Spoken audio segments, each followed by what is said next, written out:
Do you or anyone in your team shy away from giving feedback because you're worried about how that person might react? Maybe they'll react defensively, aggressively, or maybe they'll just burst into tears.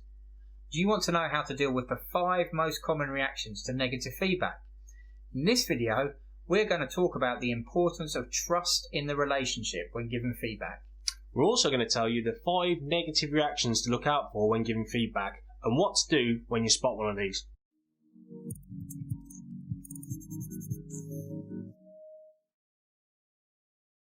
Our brand new guide to leadership training has just been published and we're really excited to be able to share it with you. We've been working on this for over a year and the feedback we have has been amazing. So, if you want more tips and techniques on how to improve your leadership skills, check out our leadership training guide on our website at curiouscommunicator.com. And if you want to keep updated on our latest videos, subscribe to Curious Communicator TV.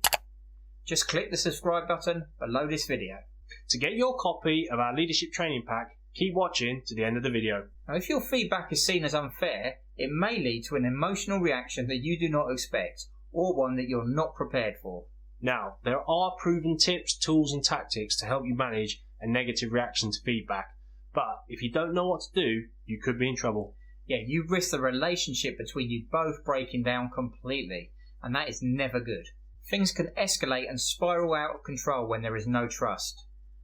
Firstly, they will start to doubt your intentions and ask themselves questions like, is this negative feedback really true? This can turn into suspicion as what your motives might be. Then anxiety sets in and people start to worry about what it means for them. This can lead to them fearing their job and their future in the organisation. Finally, their self-protection mode will kick in and they will start to make bad decisions because of this. And by this time, the trust between you and them has completely broken down. So, how do you avoid this cycle from happening in the first place? Well, firstly, you need to make sure you've communicated correctly before you even start to give feedback. There are so many common mistakes people make when communicating, like not being clear when you set your expectations, or not explaining the reason why you want them to change the way they do something. Using a proven communication process will save you a lot of time and help you avoid most of these mistakes. You can get more information on this by visiting our website at curiouscommunicator.com and checking out the Communication Hub. So when you give negative feedback, you need to be really aware of 2 things. Number 1, you need to be aware of how the person is reacting and why. Number 2, you need to use the correct techniques to manage any negative reaction and get the conversation back on track. If you're concerned how people might react when you give them feedback, or you want to know how to deal with their reaction when it's not the way you thought it was going to be, then keep watching. We're going to look at 5 negative reactions to feedback and tell you what to do in each case if this happens to you. Now, the first reaction you might get from them is defensiveness. Here are some possible scenarios that could lead to a defensive reaction to your feedback. Number 1, the team member thinks you feel they've intentionally done a bad job. Number 2, they did not understand what they were expected to do, and now you've caught them by surprise. Number 3, they use defensive tactics to deflect from the fact that they've actually done a bad job. Number 4, they know they have not done a good job, but they are proud and they do not want to be seen as though they are struggling. If you're giving feedback and you often find people are getting defensive towards you, try stopping the conversation and saying something to reassure them. Try something like this. Listen, I know you care and I know you really want to do a good job. Now, there's a good chance you might have to do this more than once in the conversation, and that's okay. Yeah, it's really important that they know you understand their intentions. Watch closely and don't press on with the feedback until you are confident that you are both on the same wavelength. Moving forward too quickly at this point can create unnecessary tension where emotions are going to take over, and this isn't good for you or for them. When you're sure they are no longer trying to defend their intentions, it's safe to move on. But be careful. If they think you believe they are being lazy or they don't care, this conversation is already over. They're not listening to you anymore. Trying to continue to address an issue whilst they're still feeling the need to defend themselves is only going to lead to failure in the future, so take the time and be observant. Everyone seems to know about defensiveness, but that's only one of the points, so now we've got that out of the way, let's look at some of the others. Another type of reaction would be that someone is overly worried for the situation, given what the situation is. This can happen when they're not used to receiving feedback, and they may view it as more serious than it actually is.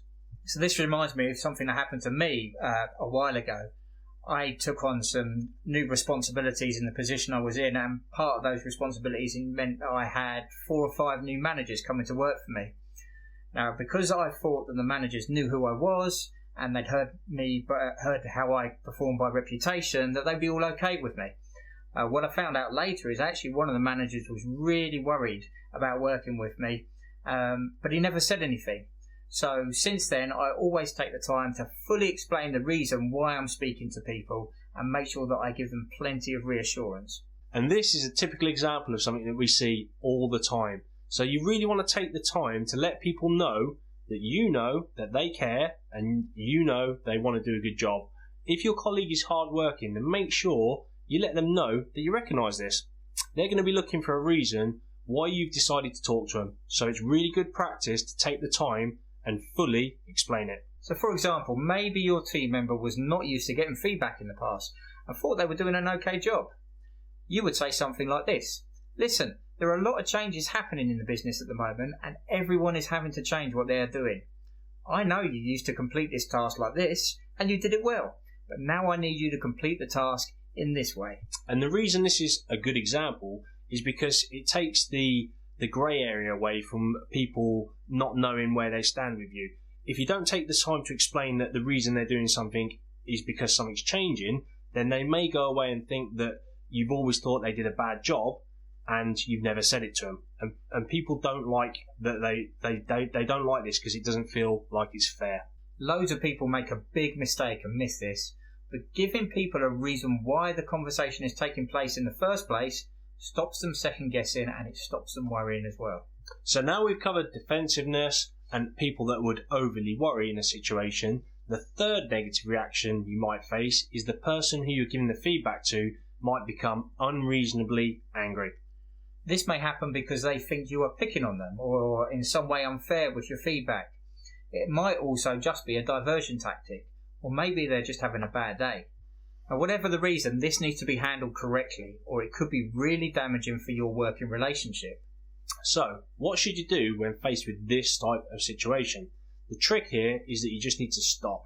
You can't continue with the feedback that you were given, no matter how much you think you're right, as this is only going to make the situation worse. The reason you need to stop the conversation is because you've got to take the time to address the unacceptable behaviour that you're witnessing, as this takes precedence over the feedback that you were going to give them. All organisations have a basic expectation about people remaining professional and keeping their emotions in check, so you're well within your rights to bring this to their attention. Here's a helpful example of what you might say. We'll talk about my feedback a little later. Right now, I need to discuss your current behaviour as this is not acceptable. In your position, you have a responsibility to remain professional, and going forward, I expect you to communicate in a professional way. If you really feel you cannot control yourself, then you are to ask for some time away from the situation, but you cannot continue to behave like this. Do you understand? If you do not address this unprofessional behaviour, they're going to continue to behave that way towards you and other members of the team. Yeah, as with all things in leadership, you don't just do this for yourself. You have a responsibility to address this for the sake of everybody in the team. When you're satisfied that they have their emotions back under control, you can go back to delivering the feedback. Again, take the time to explain that you don't think they've done this intentionally and you understand that they care and they want to do a good job. Yeah, explain that it is important that you discuss this with them, as their actions are having a negative impact on the company or other members of the team because of the way they have behaved. A really common reaction to your feedback that you may see is the person receiving the feedback is misunderstanding what you've asked them to do. They may have done exactly what they thought you asked them to do, but because they misunderstood the instruction, they did not deliver to your expectation. And that brings us on to the fourth most common reaction that you're going to see when people are receiving your feedback. And that is the person receiving the feedback has totally misunderstood what it is you've asked them to do. Yeah, they may have done exactly what they thought you asked them to do, but because they misunderstood the instruction, they did not deliver to your expectation. So, you need to be really careful here. It's very likely the way that you communicated to them in the first place wasn't good enough. so that means that's your fault to begin with. At this point, you need to evaluate your own communication with them, as it is more than likely where the misunderstanding has come from. So realistically, this is going to happen to you. If you find this is the case, just be honest and apologise for not taking the time to check they understood the instruction. Something like this would be a good example. This isn't your fault, it's because I didn't explain it properly, but we need to discuss it with you because it's important you understand that what you've done has had a negative impact on the team, and it's meant other people have had to work harder because of something that you've not done you're responsible for, and it's not fair on them. Okay, so the last negative reaction you're likely to see is probably the most common of all. And we call it the silent sulk. The actual word that describes this is alexithymia. Basically, it means someone who has difficulty expressing their emotions. Their likely response is to completely withdraw from the conversation. Now, this is a tough situation. It's not a nice feeling to feel a certain way and not be able to express it. It can lead to a lack of confidence, worry, anxiety, and maybe even apathy. In this situation, people can feel all of these emotions, but you won't know it because they don't say. It can also be really harmful to the relationship that you build in the long term if you don't manage this correctly. It's a very common reaction, and it's likely you're going to do it yourself without even realising it. If this happens, the most important thing at this stage is to try and get them talking so you can get information about how they are feeling about the situation.